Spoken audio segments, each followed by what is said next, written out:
নামাজ পড়ে, রোজা রাখে, হজ করে, যাকাত দেয়, সাদাকা করে, টুপি পরে, দাড়ি রাখে, সব ঠিকঠাক আছে, আর কিসের কথা বলা হবে?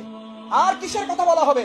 এরপর রাসূল সাল্লাল্লাহু আলাইহি ওয়াসাল্লাম বললেন, ওই লোকটা শুধু আল্লাহর জমিনে এই কোরআনের বিধানকে বিজয় করার জন্য কাজই শুধু করে না, বাকি সব ঠিক আছে, ফাহুয়া মিন জুসি জাহান্নাম, সে হবে জাহান্নামের অধিবাসী। আমি আজকে এখানে হাত তুলে দেখতে চাই, নামাজ পড়বেন, রোজা রাখবেন, হজ করবেন, যাকাত দিবেন, তিলাওয়াত করবেন, তাহাজ্জুদ করবেন, নফল করবেন, সাদাকা করবেন, জিকির করবেন, আবার আমরা জাহান্নামেও যাওয়ার জন্য প্রস্তুত আছি। আছেন কেউ? যদি না থাকেন তাহলে রাসূল সাল্লাল্লাহু আলাইহি ওয়াসাল্লাম কি বলেছেন? নামাজ পড়বা, রোজা রাখবা, হজ করবা, যাকাত দেবা, সাদাকা সব করবা, দাড়ি টুপি সব থাকবে, শুধু কোরআনকে বিজয়ের জন্য তোমরা কাজ করবে না। কোথায় যাবে সে? আল্লাহ জাহান্নাম থেকে হেফাজত করুন। কোরআন বিজয়ের জন্য কাজ করার জন্য আমাদেরকে কবুল করুন। এটার জন্য রাজি আছেন কে কে? দেখি ইনশাআল্লাহ সবাই কোরআন বিজয়ের জন্য কাজ করতে রাজি আছেন ইনশাআল্লাহ। আমাদের এই দুনিয়ার ক্যামেরায় নয়, আরশে আজিমের ক্যামেরা থেকে রোজা অবস্থায়, আমরা সালাত অবস্থায়, আমরা আকিমুদ্দিন, আল্লাহর জমিন, আল্লাহর দ্বীন, কোরআন বিজয়ের জন্য হাত তুলেছি। কাল কিয়ামতের ময়দানে এই হাতগুলো দেখে দেখে আপনি আমাদেরকে জান্নাতে দিয়ে দিন। আমিন। ভাইয়েরা, আসুন, কোরআনিক ডিজিটাল এই বক্তব্য যারা পরিচালনা করেন তাদেরকে আপনারা চেনেন না চেনেন না, তারা যে ধরনের সহযোগিতা, পরামর্শ, ভালোবাসা চাইবে, আমরা কি তাদের সাথে থাকবো ইনশাআল্লাহ? শুধু থাকবো না, ওমরের সেই কথাটা বলে শেষ করে দেই। ওমর ইসলাম কবুল করেছেন, রাসূল সাল্লাল্লাহু আলাইহি সাল্লামকে সোজা বললেন, ওমর, ইয়া রাসূলুল্লাহ, ওমর ইসলাম কবুল করেছে, ওমর ইসলাম কবুল করেছে। এবার ওমর এখান থেকে কাবা পর্যন্ত স্লোগান দিতে দিতে যাবে, লিল্লাহি তাকবীর। বলছে, ওমর একটু সবর করো। বলছি, ইয়া রাসূলুল্লাহ, নো, ওমর ইসলাম কবুল করেছে, ওমর কোরআন বুঝেছে, ওমর কোরআন বুকে ধারণ করেছে, এখন আর গোপনে কিছু হবে না। আজকে এখানে যারা যুবক, তরুণ, আমার মুরব্বীরা উপস্থিত আছেন, এই গোটা উপস্থিতির মধ্যে, এই গোটা গ্যান্ডারিয়ার মধ্যে আমরা একজন ওমর কি খুঁজে বের করতে পারবো না?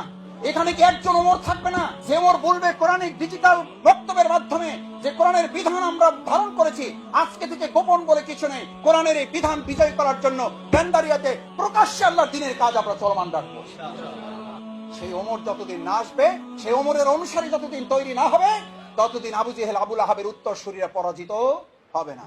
আসুন, সেই ওমরের অনুসারী হওয়ার জন্য রাসূল সাল্লাল্লাহু আলাইহি ওয়াসাল্লাম সেই উম্মার কথা বলেছেন, সেই জনগণের কথা বলেছেন। তোমাদের পূর্ববর্তী একটা জাতি ছিল, তার মধ্যে একটা দরবেশ ছিল, তার মধ্যে একটা জাদুকর ছিল। আমি শুধু শেষটুকু বলার জন্য, হাদিসে কুদসির বর্ণনা, সহিহ হাদিসে আছে, তোমাদের মধ্যে একটা জাতি ছিল, একজন দরবেশ ছিল, একজন জাদুকর ছিল। জাদুকর বুড়ো হয়ে গেছে, বাদশা বললো যে আমার একটা বালক দেন, আমি তারে কি শিখাবো? জাদু শিখে যাবো। একটা পর্যায়ে ও জাদু শিখে ও কুষ্ঠরোগ ভালো করতে পারতো। বাদশার মধ্যে মন্ত্রী পরিষদে প্রথম কুষ্ঠরোগ শুরু।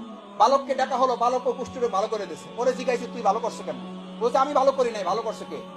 বিসমিল্লাহির রব্বিল গোলাম, এই রবের যিনি রব, এই গোলামের যিনি রব, তার মাধ্যমে আমি এটা ভালো করেছি। বলছে, এ তো বিরাট ভয়ঙ্কর কথা, আমি ছাড়া আবার রবকে? এবার যে মন্ত্রী পরিষদ যারে ভালো করছে ওরে ডাকছে, বলছে, তোরে ভালো করছে কে? বলছে, ভালো করছে এ। বলছে, এ ভালো করে নাই, আসলে তার মাধ্যমে আল্লাহর কাছ থেকে আমি কি করেছি এবং আমি তার প্রতি কি আনছি? ঈমান আনছি। ভালো করে খেয়াল করুন, শুধু ঈমান এনেছে। বাদশা নির্দেশ দিল, করাত নিয়ে আসো। কি নিয়ে আসো? করাত। করাত। আর আপনি তো পুলিশ দেখলে মনে করেন যে কাম হয়েছে। ওই মন্ত্রীর সামনে করাত নিয়ে আসা হলো, নির্দেশ দেওয়া হলো, মাথার উপরে করাত ধরো, বলো ঈমান নাকি জীবন? ঈমান নাকি জীবন? ও প্রকাশ্যে বলেছিল, আল্লাহ ছাড়া আমি আর কাউকে বিশ্বাস করি, আমাকে যদি বাঁচিয়ে রাখেন তাওকে, আমার যদি মৃত্যু হয় তাও কার নামে। করাতটা চালিয়ে দেওয়া হলো, দ্বিখণ্ডিত হয়ে দুটো টুকরো পড়ে গেল সামনে। এবার বালকের মাথায় করাত দেওয়া হলো। বাদশা বললো যে, আরে করাত দিয়ে মারো না, এরে ছাড়ো, এরে ছাড়ো, এরে পাহাড়ের উপরে নিয়ে যাও, পাহাড় ধাক্কা দিয়ে ওরে নিচ থেকে উপর দিয়ে ফেলায় শাস্তি দেওয়া। নিয়ে গেছে। দুনিয়ার কোন অপশক্তি চাইলেও আপনার ক্ষতি করতে পারবে না যদি আল্লাহ আপনার ক্ষতি নির্ধারিত না করেন। ফেলাই দিছে, সবগুলো মরছে, ও টিকে গেছে। বাদশা ওরে ডেকে জিজ্ঞেস করছে, কিরে তুই বাঁচলি কেন? ও একটা ছোট্ট শব্দ ব্যবহার করেছে, এই শব্দটা আপনি মোনাজাতে ব্যবহার করবেন, বাংলা মুখস্থ করেন, নাহলে লিখে নিয়ে যান। ও আল্লাহর বাদশার কাছে বলেছিল, আল্লাহুম্মা কফিনিহিম বিমা শিতা, আল্লাহ যেভাবে চেয়েছেন সেভাবে আল্লাহ আমাকে কি করেছেন। একটা দোয়া যথেষ্ট একজন মুসলিমের জন্য। আল্লাহুম্মা কফিনিহিম বিমা শিতা, আল্লাহ তুমি যেভাবে চাও আমার ব্যবসাটা টিকাই দাও, আল্লাহ তুমি যেভাবে চাও আমার ছেলেটাকে ভালো করে দাও। চোখের পানি ফেলবেন, জায়নামাজে স্ত্রী সন্তানকে নিয়ে পানি ফেলবেন। আল্লাহ যেভাবে চাও আমার স্ত্রীটাকে পর্দার মধ্যে নিয়ে আসো, আল্লাহ যেভাবে চাও আমার ছেলেটাকে 5 ওয়াক্ত নামাজি বানিয়ে দাও, আল্লাহ যেভাবে চাও আমাকে জান্নাতে তুমি দিয়ে দিও, আল্লাহ যেভাবে চাও আমাকে জাহান্নাম থেকে তুমি বাঁচিয়ে দিও। একটা দোয়া। এরে বললো যে নৌকায় উঠাও। নৌকায় উঠেছে, উত্তাল তরঙ্গমালার মধ্যে নৌকা নিয়ে ফালাই দিয়েছে। বালক চলে আসছে, জিজ্ঞেস করছে, বাদশা কিরে কিভাবে আসছে? কথা একখান, আল্লাহুম্মা কফিনিহিম বিমা শিতা, আল্লাহ যেভাবে ইচ্ছা সেভাবে আমাকে দে। এবার এই বালক বুদ্ধি করে বলল, দেখেন আমি একটা কথা এখানে ভাইদের বলি, আমি আপনি আমরা ইসলামের কাছে দায়বদ্ধ না, ইসলাম আমাদের কাছে দায়বদ্ধ। আমরা আল্লাহর কাছে দায়বদ্ধ না, আল্লাহ আমাদের কাছে দায়বদ্ধ। শেষ কথা বলছি, শেষ কথা ভালো করে শুনুন। এবার ওই গোলাম নিজে শিখিয়ে দিচ্ছে, নিজে কোরবানি পেশ করে দিচ্ছে, নিজেকে জীবন বিলিয়ে দিচ্ছে। কোরবানি পেশ করতে হবে, মুসলিম উম্মার কোরবানি ছাড়া বিজয় আসবে না। আরামায় এসে বিজয় আসে না। বললো যে আমার একটা কাজ করো বাদশা, শুলে চড়াও, শুলে চড়াইয়া আমাকে তীর নিক্ষেপ করবা, তীরটা ঠিক এখানে মারবা, ডান পাশে মারবা। শুধু বলার সময়, তীরটা মারার সময় তোমাকে একটা কথা বলতে হবে, আল্লাহ, শুধু বলতে হবে বিসমিল্লাহি রব্বিল গোলাম, এই গোলামের যিনি রব তার নামে আমি তীরটা কি করলাম। ও ভাই, এই কথা বললে আর ইমান আসে না, ইমান আসে নাই। ও ইমান গ্রহণ করছে না করে নাই, ভালো কি বুদ্ধি করছে, তার আগে আরেকখান বুদ্ধি করছে। আপনি মনে করেন আপনি আমি ছাড়া, এই আব্দুর রহিম, আব্দুল সত্তার, আব্দুল করিমরা ছাড়া, গ্যান্ডারি এর লোকরা ছাড়া আল্লাহ ইসলাম বিজয় করতে পারবে না। ইসলাম বিজয় হবে, আপনি পিছনে পড়ে থাকবেন, আপনার কপাল পুড়বে। এই পৃথিবীতে, এই বাংলাদেশে একটা সময় ইসলাম বিজয় হবে, আপনি সহ হবে অথবা আপনি সারা হবে। ও বললো যে তুমি যত প্রজা আছে সবাইকে ডাকতে হবে, ডাকো। একটা মাঠে ডাকছে, শুলে চড়াইছে, বিসমিল্লাহি রব্বিল গোলাম বলে ও তীরটা মারিয়ে দিছে। মারে দেওয়ার পর বলছে শুধু মারলেই হবে না, আমি আল্লাহর কাছে বলবো, আল্লাহ বিসমিল্লাহি রব্বিল গোলাম, তোমার রব তোমার কাছে ফিরে যেতে চায়। এটা বলে হাত রাখলেই কেবল আমি মৃত্যুবরণ করবো। সুবহানাল্লাহ। তীর নিক্ষেপ করেছে, হাত রেখেছে, পড়ে গেছে। সমস্ত লোকেরা উপস্থিত দেখলো যে আমাদের বাচ্চা যে হেইতে কি পড়ছে।